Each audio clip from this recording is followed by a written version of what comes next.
हित परित हिताई मिताई जात छोड़ देला। हित परित हिताई मिताई जात छोड़ देला। हो जब समय होला कमजोर साथ छोड़ देला।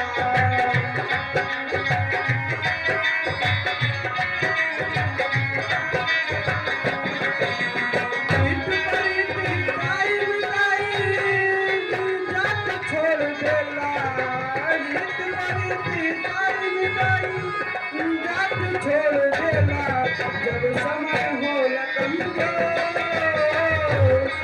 जब समय होला कमजोर तो हर कोई साथ छोड़ देला। तो हर कोई साथ छोड़ देला।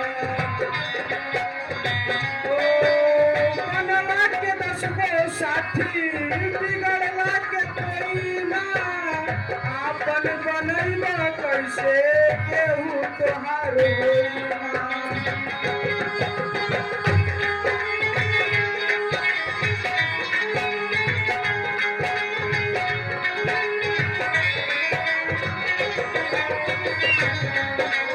बनला के 10 गो साथी बिगड़ला के कोई ना।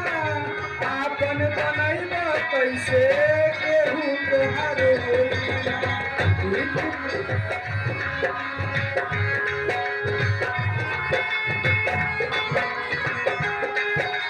हित परित हिताई मिताई जात छोड़ देला।